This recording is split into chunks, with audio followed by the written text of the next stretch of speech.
Listo, muy buenos días a todos. Hola a todos aquellos que nos siguen en las redes, los bendecimos. Hay algunas personas que están en España, algunas personas en Estados Unidos, en Venezuela. Les bendecimos y le damos la bienvenida a esta familia que es sello de tu esencia. Estos días hemos estado hablando de una de las grandes enseñanzas que Jesús ha traído sobre nuestras vidas. Y a veces no la comprendemos, no la entendemos de una manera uh, tan trascendental como el Señor nos enseñó. Y es precisamente una de las oraciones que el Señor, que los discípulos ven a Jesús, ven haciendo algo a Jesús y dicen, nos maravillamos cómo Jesús hace las cosas y cómo tiene una relación con Dios. Y es de tal manera que los impacta a los discípulos que los discípulos dicen, Jesús, enséñanos a orar. ¿Enséñanos a qué? A orar. Y lo que hemos intentado es utilizar una metáfora para poder comprender un poco a qué se refiere esa oración. Entonces quiero que podamos comprender que lo vamos a tratar de manejar de esta manera. El Padre Nuestro tiene 10 puntos. ¿Cuántos puntos tiene? 10 puntos.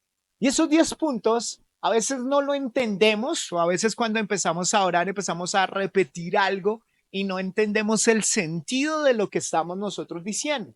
Es una de las maneras y a veces nos privamos de poder encontrar la profundidad de lo que Dios quiere decirnos o de lo que Dios puede manifestarse. Y entonces, una de las cosas que vamos a utilizar es que vamos a, imagínense en un edificio con 10 pisos. ¿Cuántos pisos tiene? 10 pisos. Y lo que vamos a hacer es que vamos a ingresar a cada piso que representa algo y vamos a profundizar en cada piso para que esto nos dé una profundidad de cómo mejorar nuestra oración, pero también de cómo poder entrar en una relación mayor con el Señor y poderlo comprender. Entonces, hace 8 días estuvimos hablando del primer piso y del segundo piso. El primer piso, lo primero que tenemos que comprender es como todo edificio bien cuidado y demás, entonces tiene una persona de seguridad. Y lo primero que te dice esa persona de seguridad es, bueno, va a entrar a este edificio de 10 pisos, sí, pero no todo el mundo puede entrar. O sea, no todo el mundo puede hacerlo. ¿Cómo así que no todo el mundo puede hacerlo? No todo el mundo puede hacerlo, solamente los que son hijos de Dios. ¿Y quiénes son hijos de Dios? La palabra es clara y dice que solamente los hijos de Dios son aquellos que han aceptado a Jesús como su Señor y Salvador y lo han aceptado como su Señor, como aquel que gobierna sus vidas y han entendido que el sacrificio del Padre fue entregar a su Hijo y que Jesús murió por nosotros. Amén. Por eso la palabra dice Padre nuestro, al inicio Padre nuestro, porque solamente es una relación entre un padre y un hijo. El problema es que a veces pensamos que tenemos acceso a ese edificio porque, no, pues yo soy espiritual y yo soy hijo de Dios. ¿Pero por qué? Porque yo soy hijo de Dios. Es que yo lo siento. Yo siento que, y algunos rebajan a Dios como, yo siento a Chuchito, que Chuchito está sobre mi vida.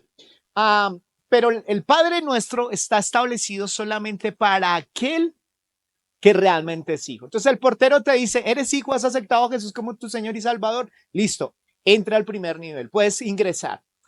Lo bueno es que ese edificio tiene un ascensor que te puede llevar a cualquier piso. No necesariamente cuando entras a orar puedes entrar directamente al Padre Nuestro. Puedes llegar a entrar a cualquier nivel. No hay ningún problema para con ello. Entonces puedes entrar y vamos a entrar en orden y entramos al Padre Nuestro y hablamos hace 8 días de qué implicaba ese primer piso. Ese es mi primer piso, como todo edificio, cuando usted ve este es el piso del gimnasio. ¿Por qué? Porque uno ve allí, ve las máquinas, ve las caminadoras, ve todo allí y uno puede decir, este es. Y allí en el primer piso está el título Padre Nuestro. Y allí yo puedo ver que ese piso es un piso de relación entre un hijo y un padre. Entre lo que implica que él sea mi papá, en lo que implica que yo le puedo decir, en lo que implica que él me da una identidad, que yo comprenda que Él es mi Padre. Sabemos que lo que a Jesús lo empoderó para enfrentar las situaciones más difíciles en la vida fue precisamente que Él comprendió que antes que fuera un Mesías, antes que fuera un buen amigo, antes que fuera todo lo que Él fue, Él era hijo. ¿Él era qué?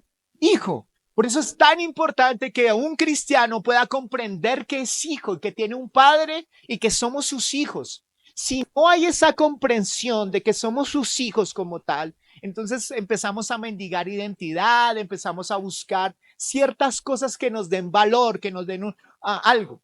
Hablábamos como yo tengo un rol como pastor, tengo un rol como papá, tengo un rol como hermano, tengo diferentes roles, pero mi identidad como tal no es ser pastor, mi identidad como tal no es hermano, sino mi identidad es que soy hijo, porque Él es mi padre. Y es bueno poderlo recordar porque a veces como papá intentamos ser los mejores papás y demás, pero recuerdo, sí, soy papá, pero antes de ser papá soy hijo. Y eso fue lo que Jesús pudo entender.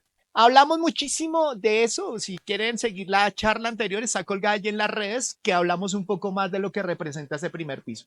Y luego ingresamos al segundo piso. ¿Y qué es en ese segundo piso? En ese segundo piso dice, Padre nuestro primero, que estás en los cielos, santificado sea tu nombre. Entonces ingresamos al segundo piso, que es santificado sea tu nombre. Y en ese santificado sea tu nombre, yo tengo que comprender que santificado sea tu nombre. Lo primero que yo tengo que comprender es que para los judíos el nombre tiene un carácter, demuestra algo.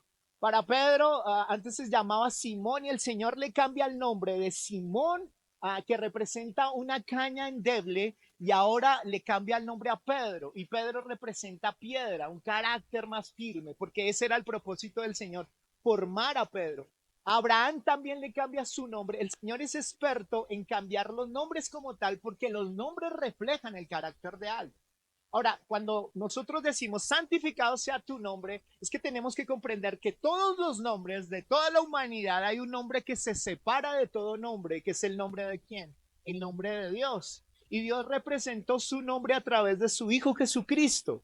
O sea que si hay algo que yo tengo que comprender cuando yo entro en el primer nivel es Padre nuestro y ingreso al segundo nivel, es que yo tengo que comprender que santificado sea tu nombre se está refiriendo a que yo tengo que ver a Dios con la reverencia que debo verlo y no verlo como Chuchito, como el de arriba, como él es mi parcero, aquí lo llevo en el bolsillo como un llavero, sino que la invitación a la oración es que yo empiece a entender que Dios es Dios, que Dios es santo, que Dios es poderoso, que Dios gobierna y que tenemos tú y yo el privilegio de podernos encontrar con ese Padre.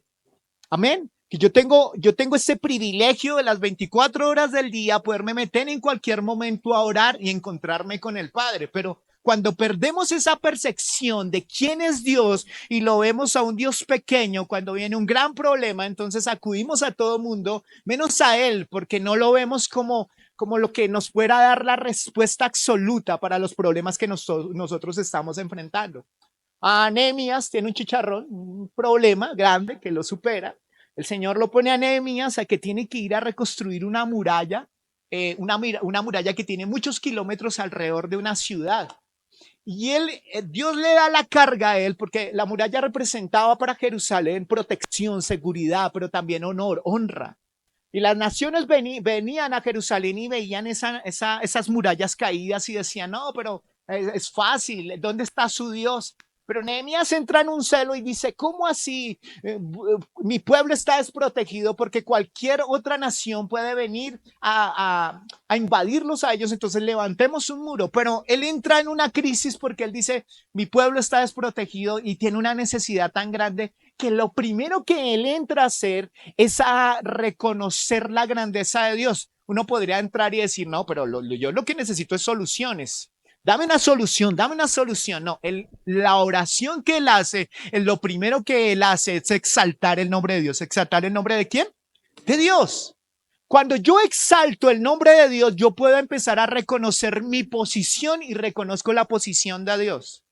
Cuando yo exalto su nombre, no estoy alguno de nosotros podría decir, no, pero uno para qué adora a Dios, parece que tuviera un problema de autoestima a Dios. ¿Por qué? Porque toca decirle, Dios grande, Dios poderoso, qué maravilloso es. ¿Ya te sientes mejor, Dios? Porque pensáramos que lo tenemos que alimentar con nuestras palabras para alimentar su autoestima, pero no es así.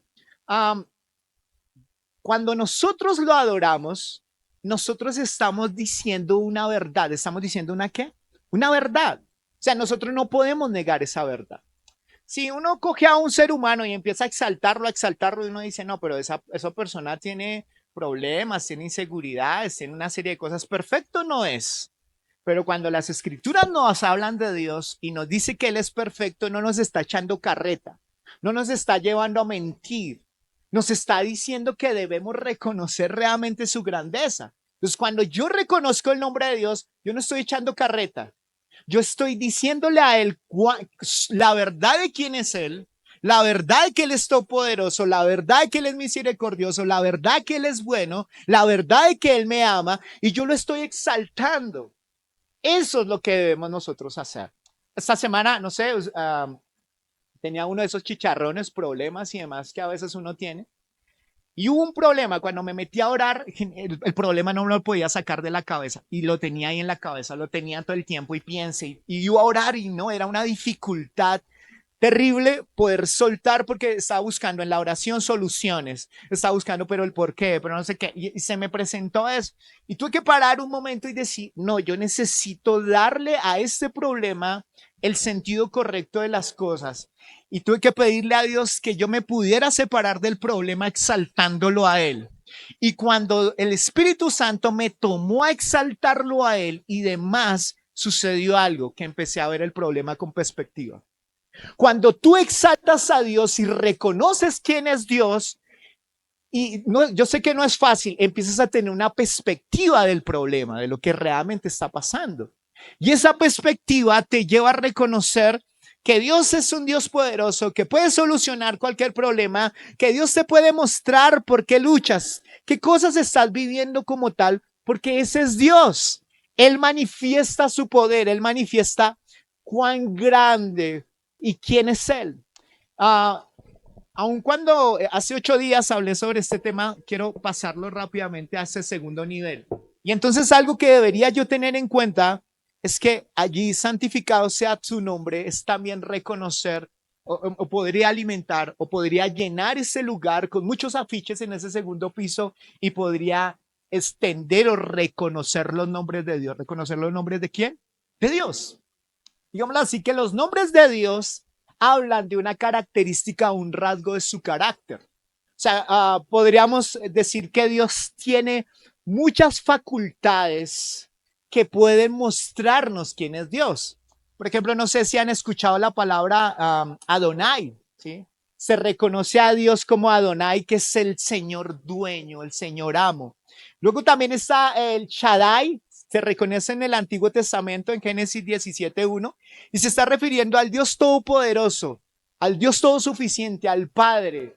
Pero también allí la palabra Shaddai está refiriendo a Shab, que significa básicamente pecho. Entonces podríamos decir que el Shaddai se está refiriendo a que Dios es Padre, pero que también es Dios Madre, como si estuviera dándole leche materna a nosotros sus hijos. Amén. Ahora, no estoy diciendo que Dios sea una mujer, sino que a lo que me estoy refiriendo es el sentido de protección que Dios tiene para tu vida. Imagínate meterte en ese segundo nivel y empezar a decir, tú eres el Shaddai, tú eres el Dios Todopoderoso, el Elohim. Dice que también la palabra dice, Él es el Roí. El Roí se está refiriendo al Dios que me ve, al Dios que ¿qué? Que me ve. Luego también habla del Elión, que se está refiriendo al Dios altísimo, fuerte, soberano. Pero también habla las escrituras del Olán, que es el Dios eterno. También habla el Mecadé, Dios Mecadé, Yahweh Mecadé, que se está refiriendo al Dios que me santifica, que me limpia. Está Yahweh Rafa, que generalmente a muchos les gusta, que es el Señor que ¿qué? Es el Señor que sana. Señor, tú puedes sanar, tú todo lo puedes. ¿Por qué? Porque ese es tu nombre. Tú te caracterizas porque tú eres un Dios que sana. Está también Yahweh Shalom, que es el Señor de ¿qué? Señor de paz. Eso que significa que cuando yo pueda entrar allí hay una situación, un conflicto que se sale de las manos, yo puedo estar exaltando ese nombre que es el Dios Shalom, para que traiga paz sobre esa situación que a veces es compleja. Pero también está el Yahweh Raroí, que es el Señor es mi pastor. ¿Cuántos sabemos que el Señor es nuestro pastor? Nos cuida, nos protege. Pero está también el Dios Yahweh Sama, que es Emmanuel, Dios con nosotros, que Dios está con nosotros. Está el Nisi, que es el Señor, es mi estandarte, es mi bandera, lo que me representa. Yahweh Sabó, que es el Señor de los ejércitos y demás. Ahora, ¿por qué le estoy diciendo eso? Porque deberíamos conocer más del carácter de ese Dios. Y cuando tú estás en ese segundo nivel, puedes reconocer, wow, pero es que tengo a mi lado al Dios Todopoderoso. al Dios que me cuida, al Dios que me ve, al Dios que sana. Pero a nosotros se nos olvida, cuando Dios no es presente en nosotros, generalmente empezamos a despertar temor. ¿Empezamos a despertar qué? Temor. Hace un tiempo atrás, lo contaba hace unos días en un grupo de impacto. Recuerdo hace un tiempo cuando mi mamá falleció muy joven, ella tenía como unos 42, 43 años. Y el momento más difícil para mí, digámoslo así, no fue el funeral, fue ir allí y demás, fue difícil claramente.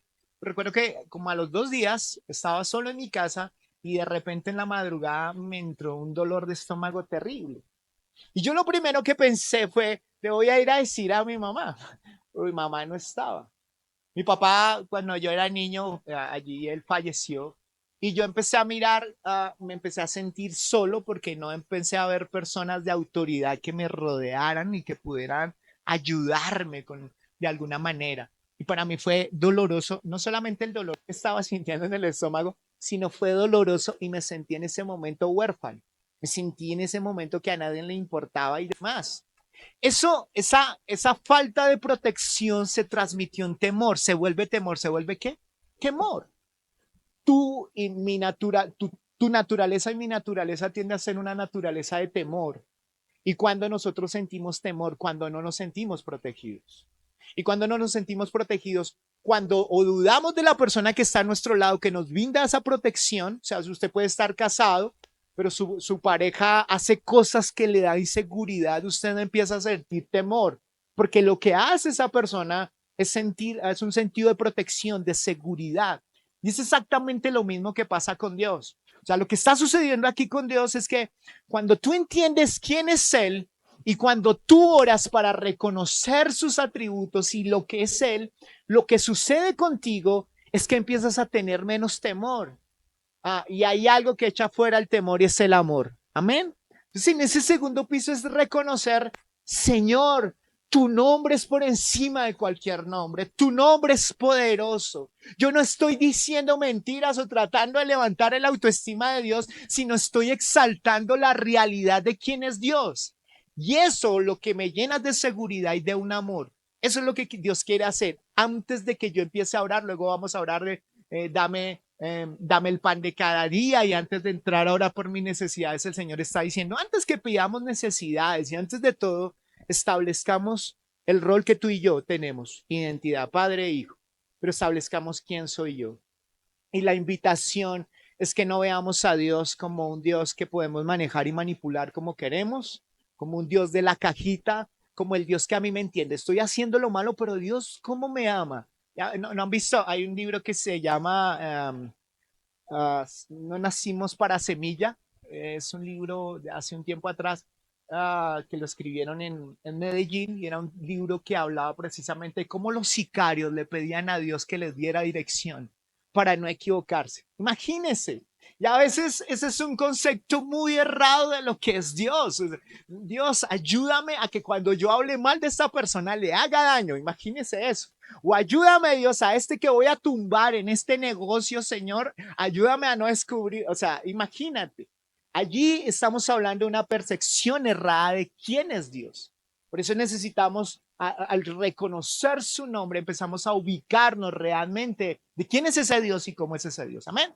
Ahora, eso lo hablé hace 8 días, pero quería terminar ese segundo piso. Ahora vamos al tercer piso. Y en el tercer piso se está refiriendo a que venga tu reino. ¿A que venga qué? Tu reino.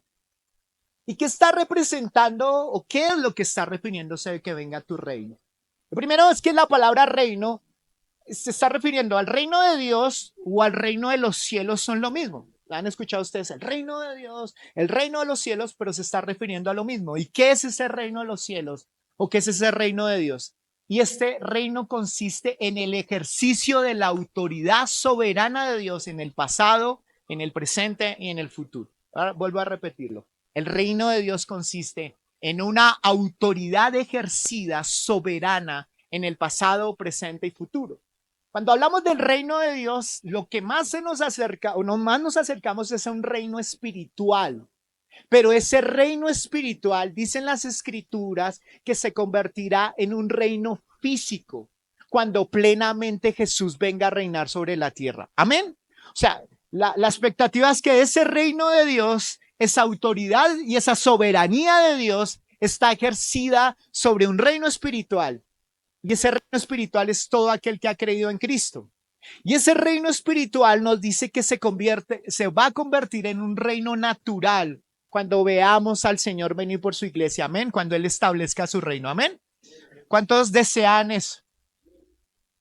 El reino de Dios, entonces, es una realidad espiritual y es una realidad física en nuestro futuro. Ahora, ese gobierno es ejercido plenamente en los cielos. O sea, imagínense en eso. El reino de los cielos, es ejercido plenamente en los cielos. ¿Por qué? Porque se hace la voluntad de Dios. O sea, allí no como que 80% de la voluntad de Dios y 20% de los ángeles, o 5% de los ángeles y el 95%. No, el reino de los cielos se establece como un gobierno donde se hace plenamente la voluntad de Dios. Pero hay un problema, aun cuando Dios controla al mundo, aún allí ese gobierno encuentra una oposición en el mundo. Ese gobierno encuentra una oposición porque sabemos que hay un gobierno que es el gobierno de las tinieblas. Es el gobierno del mundo, el gobierno de la carne, el gobierno que quiere venir allí a gobernarlo. Es el reino de esas tinieblas que se opone. Tengamos presente esto. Una persona que ha aceptado a Jesús como su Señor y su Salvador, que reconoce realmente que representa a Jesús y que reconoce realmente que haya muerto por sus pecados y que lo acepta como su Señor, esa persona, podríamos decir que el reino de Dios ha venido sobre esa persona. Amén. Pero esa persona, cuando viene el reino de Dios sobre él, sobre ella, él empieza a encontrarse con una realidad. ¿Cuál es esa realidad? Que en el hombre ha habido una voluntad viciada por el pecado. O sea, una voluntad donde nosotros hicimos las cosas como se nos dio la gana, sin importar a los demás, donde se abre hacia las bajas pasiones y demás, a los vicios y demás, está acostumbrado a eso.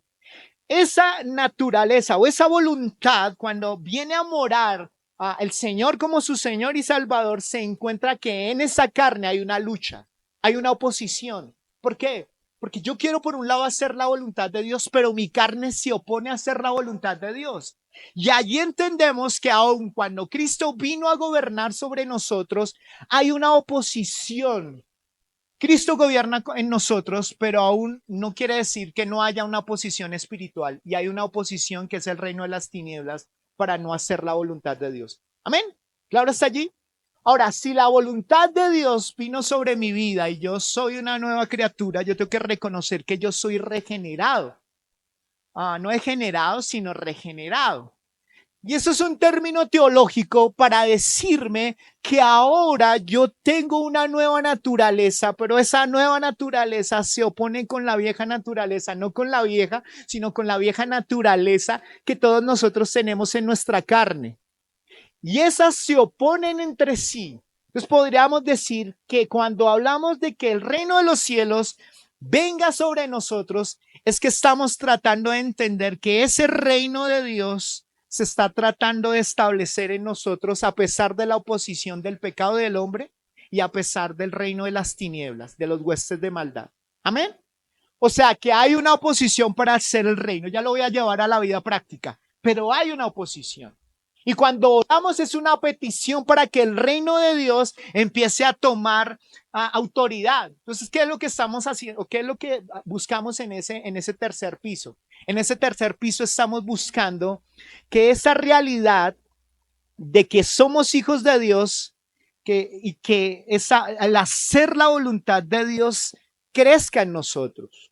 O sea, el reino de los cielos, estamos orando que la voluntad de Dios que está puesta en mi vida crezca y que empiece a obedecerle más a Él. ¿Para qué? Para que finalmente el viejo hombre empiece a estar acorralado y tengamos menos indicio del pecado, para que el pecado no nos gobierne. Vuelvo a repetirlo. Cuando hablamos de que el reino de los cielos venga sobre nuestra vida, es para hacernos conscientes de hacer la voluntad de Dios, para que el pecado que antes nos gobernaba pierda el poder en nosotros y para que nosotros podamos dejar el viejo hombre y para que esa vieja naturaleza no nos gobierne. Amén. Ese es el reino de los cielos. Ese reino que está diciendo la voluntad de Dios viene sobre una vida y rompe con el pecado, rompe con todo gobierno que el pecado nos gobernaba, lo rompe y nos abrimos a una nueva naturaleza. En eso consiste el reino de los cielos. Ahora, en la practicidad, ¿qué? En la práctica, ¿qué se está refiriendo? Yo tengo que reconocer que hay 4 áreas en las cuales yo tengo que orar para que el reino de los cielos venga sobre mi vida. Y lo primero es que tengo que orar para que el reino de los cielos venga sobre mi vida. No, eso no es un tema de egoísmo, sino es un tema de estar lleno del Espíritu, estar lleno de la voluntad de Dios. Pero luego viene algo por lo que tenemos que orar, es por nuestra familia, porque nuestra familia esté llena de la voluntad de Dios, del reino de los cielos. Y lo tercero que tenemos que orar es porque el reino de los cielos venga sobre la iglesia. Y lo cuarto es porque el reino de los cielos venga sobre nuestra nación. Amén. Esa debería ser nuestra oración. Es como que la voluntad de Dios es buena, agradable y perfecta. Y ese reino que tiene tanto poder, queremos que ese poder venga sobre nosotros. ¿Y en qué consiste ese poder? Entonces el reino de los cielos va en aumento a la medida de que tú y yo le predicamos a alguien el evangelio. O sea, el reino se está refiriendo a que cuando aceptaste a Jesús, automáticamente el terreno, todo rey necesita un terreno. ¿Todo rey necesita un qué? Un terreno. Son gobiernos para gobernar, porque si usted dice, yo soy líder, y usted voltea a mirar y nadie lo sigue, pues usted no es líder de nada, ¿me entiende? Porque necesita que alguien lo siga. Ahora, un gobierno se está refiriendo a un terreno para gobernar, unas leyes o unas normas que ese rey ha establecido. Eso es un reino. Entonces, cuando tú y yo hemos aceptado a Jesús, Él ha venido a vivir sobre nuestros corazones. Y al venir a vivir sobre nuestros corazones, hay unos principios que Él ha establecido, que es nuestro rey. ¿Quién gobierna en ese corazón? Jesús. Y ese reino está diciendo que poco a poco está apagando el reino de las tinieblas. Primera de Juan 2:8 dice, las tinieblas van pasando y la luz verdadera ya está alumbrando. O sea, las tinieblas, ese reino del mundo, poco a poco se está apagando y poco a poco la luz está aumentando en el reino para nosotros los hombres. Amén. Pero dice que va a haber un momento donde va a marcar una época. Y es precisamente cuando Jesús venga. Dice en Apocalipsis 11:15, el séptimo ángel tocó la trompeta y hubo grandes voces en el cielo que decían, el reino del mundo ha venido a ser el reino de nuestro Señor y de Jesucristo. Él reinará por los siglos de los siglos. Amén. Se está hablando de que ese reino, Él va a establecer su reino sobre la tierra y va a empezar a gobernar. Nosotros deberíamos estar orando por la venida de Jesús. Deberíamos clamar porque Él esté, porque Él venga por su iglesia, porque Él venga sobre nosotros y se establezca finalmente y se haga físico ese reino. Pero mientras tanto estamos en un reino espiritual. Ahora, ¿en qué consiste ese reino? La palabra del Señor enseña que ese reino no se refiere a comida ni a bebida, sino se está refiriendo a que ese reino es un reino de paz, de justicia y de gozo. ¿De paz, de justicia y de qué? De gozo. O sea, que yo pueda comprender que Dios lo que quiere es establecer su reino, por ejemplo, en ese chicharrón que usted tiene, en ese problema que usted siente que es insuperable. El Señor, cuando el reino de Dios se establece, empieza a haber justicia en ese problema. ¿Cuántos claman justicia por una situación que a veces sabemos que nos supera? ¿Cuánto necesitamos una paz que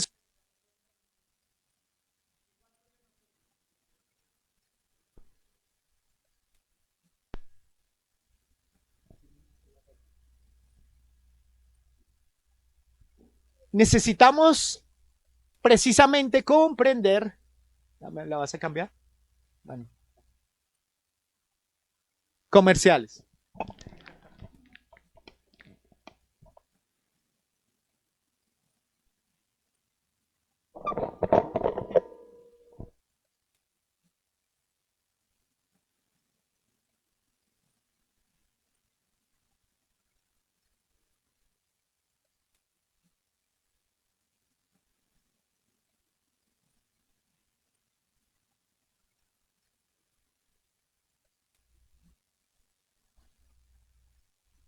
Volvimos, así que compren empanadas al finalizar. Listo. El reino de Dios es un reino entonces de paz. Es un reino, Romanos 14:17 dice, porque el reino de Dios no es cuestión de comida o bebida, sino de justicia, paz y alegría en el Espíritu Santo. Cuando usted tiene un problema, lo que tiene que buscar que ese problema, el reino de los cielos, venga sobre ese problema, venga sobre esa persona, para que se establezca justicia, paz y gozo. A veces nosotros los cristianos tenemos una fama de amarguis, nos dicen Olafo, algunos ya saben quién es Olafo. Si sabe quién es Olafo, preocúpese por su edad. No mentiras, pero sí, algunos se rieron. Pero a veces nosotros vivimos con una amargura y deberíamos ser los más felices. ¿Por qué? Porque no estamos viviendo en ese reino. Y es un reino de gozo, es un reino de paz, es un reino de justicia. Y por eso en nuestras oraciones debería ser, Señor, trae en este problema el reino. Trae sobre mi vida este reino. Trae sobre la iglesia este reino, sobre nuestra nación. Empieza a gobernar como tú deseas, como tú quieres.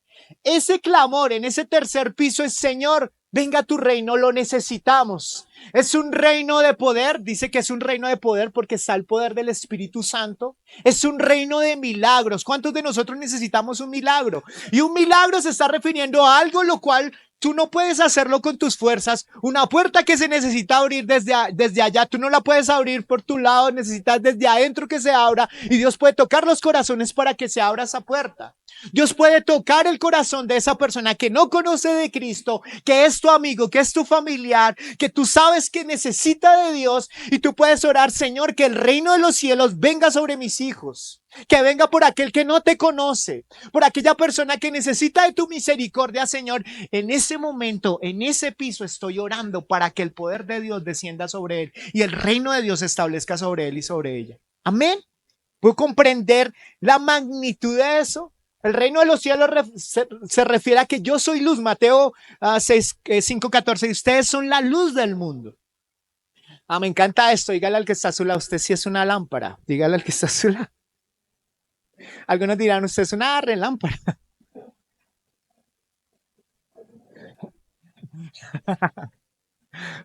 Una relámpara, dice allí. ¿Por qué? Porque el Señor nos ha llamado a que somos sal.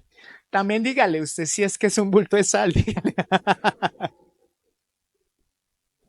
Y esto no tiene la connotación que ahora tenemos de la sal es mala suerte, sino por el contrario, la palabra salario viene de sal. Y la manera como se pagaban en la antigüedad los trabajadores era con la sal. La sal lo que hacía era proteger, conservar la comida y demás. Es eso. El Señor está diciendo que el reino, nosotros somos llamados a hacer sal, a darle sabor, a proteger, a cuidar. Somos agentes del reino. Pero también se está refiriendo a que somos luz porque alumbramos en medio de la oscuridad, porque tú y yo somos reino. Tú y yo somos el reino de Dios. ¿Y cuántos de nuestros familiares, de nuestros amigos necesitan ser alumbrados por Dios? Y nosotros somos esos sacerdotes. Y dice la palabra que somos real sacerdocio, nación santa. O sea que tenemos en nosotros una luz que no podemos esconder. Y por eso el reino de los cielos se está refiriendo también, que en esa parte se está refiriendo a la gran comisión. O sea, se está refiriendo a predicar el evangelio. O sea, en ese reino, lo que el Señor está llamando a la iglesia, venga a tu reino, es que tenemos que extender ese reino. ¿Y cómo extendemos ese reino? Predicando el evangelio. ¿Cómo extendemos ese reino? Hablándole a otros de Cristo, porque es necesario eso. Yo tengo que comprender que en mi naturaleza, lo que ha sucedido hasta este tiempo, yo lo he hablado, yo tengo aquí mis anteojos, yo no veo bien, necesito que mis lentes tengan una graduación para poder ver. No todas las gafas a mí me sirven, necesito una graduación como tal.